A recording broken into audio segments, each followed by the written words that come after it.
Hey, God bless you, my friend. This is Sister Sharon, and today we are going to discuss the false doctrine, the teaching of do not forsake the assembling of yourselves.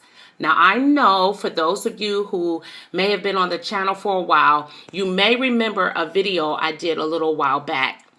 And I feel that the Holy Spirit has been tugging on my heart to do a follow-up to that video because, as we all know, churches have been shut down across the entire United States of America and many other countries all over the world.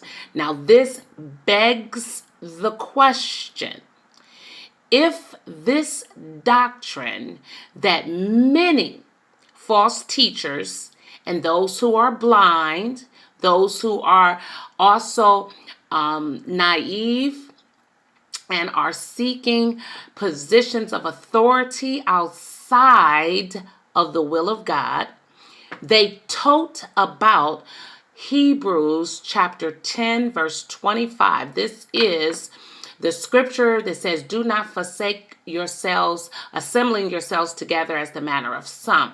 Listen and hear me very closely, my friend. I encourage you to go and study the entire chapter, keeping that particular scripture in its context.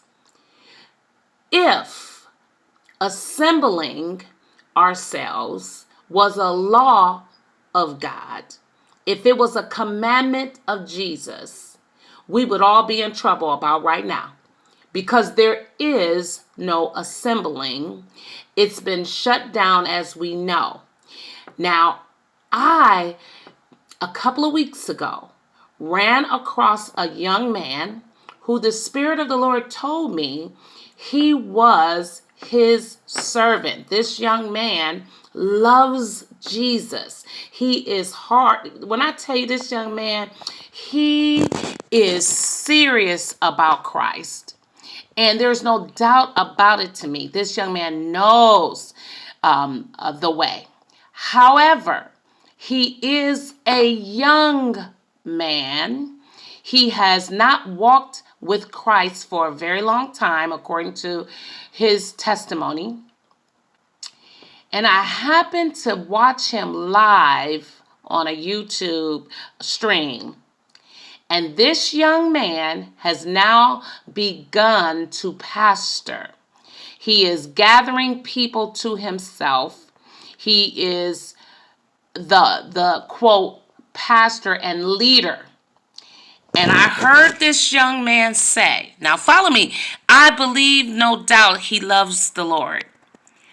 But beloved, he dropped Hebrews 10:25, and the Spirit of the Lord quickened me and told me to contact this young man and warn him to back up and be careful of teaching this doctrine to his people. Why? Because number one, Hebrews was speaking and written to Hebrews. The writer is not even known. Some say it was Paul. Some say it was Priscilla and Aquila. So we don't even know who wrote this. But those who are tainted and corrupt will extract this text to manipulate, to put fear, to dominate, and to bring those who are weak and unlearned. Please hear me very close, my friend. The scripture was clearly written to not bring fear and dominance in forcing someone to come to a fellowship. In its context, it was exhorting them to provoke one another in the fear of the Lord, that they would not be deceived by their own sin. Study it, friends, in its context. You have men and women who are heralding this scripture and have been before all these churches have been shut down. And I want you, friends, to hear me. Anyone that drops the Hebrews 10:25, you need to give them the side eye, because there is usually a motive in putting anyone under the mindset that you must come to church or you're going to get it. God's going to get you. Any person that's attempting to extract this scripture and put you in that chokehold, you need to give them that side eye. The Lord had me to reach out to this young man to warn him because, number one, he's not a pastor. The young man is a modern day prophet. And whether you all believe it or not, prophets are everywhere. Some of them are very low key. But remember, I have given you many, many exhortations by the will of the Lord concerning the administration of a modern day messenger or prophet or prophetess. And contrary to those who don't want to believe, I encourage you to study Ephesians chapter 4. Read the whole chapter, my friends. Before Jesus ascended, he descended to the lower parts of the earth and he gave gifts, ministry gifts. And one of those gifts is that of a prophet or a prophetess, a person who is speaking as an oracle of God to bring edification to the body of Christ, to real followers. The Spirit of Christ said that the young man was not a pastor and that he was treading on dangerous territory because now he's doing what many corrupt preachers do. They extract that text and they put you in a chokehold. Friends, if you look at scripture and study, you will find in the book of Matthew, this is your homework, Jesus never ever did anything or said anything to force his disciples to follow him.